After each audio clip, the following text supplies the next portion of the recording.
So you're under contract and you're really not sure you actually want this house but you want your deposit back. So when exactly do you lose it and when do you get it back? Well, I'm Casey Jenkins with Oak Realty, and let's talk about that here in the state of Virginia. Outside of the state of Virginia, there's going to be a lot of different laws, but in Virginia, there's a couple different spots that you can get out of a contract and get your earnest money deposit back.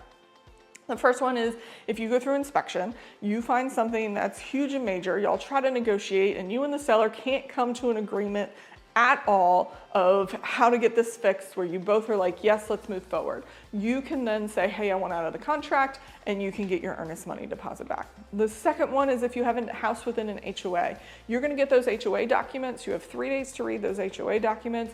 And if you read through those HOA documents and you're like, I don't like this part of the HOA documents, you just let me know, we get you out, you get your deposit back.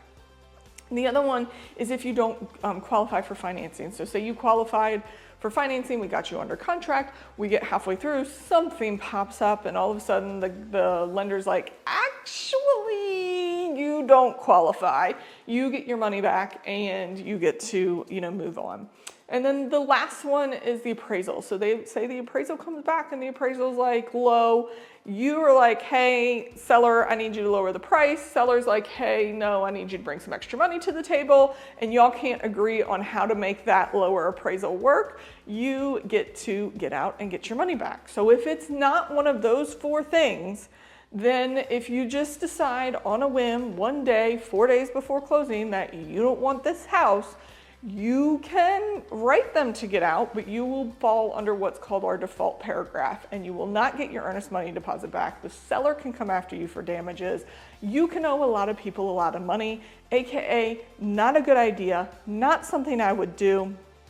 Definitely, when you put a contract on a house, make sure it's the house you want, but know that you do have outs in case crap hits the fan. Because we don't want you to buy a house that has a crumbling foundation and you found that out after the fact, because I can't tell you that while we're looking at a house, but an inspector can. Like, those are the types of things we want you to be able to get out for or get fixed. So if you've got other questions on exactly how that works or what has happened or stories that I've had about both different ways, because I've had both happen to me, where somebody has defaulted and I've had people get out due to one of the 4 things, love to talk to you and share them with you.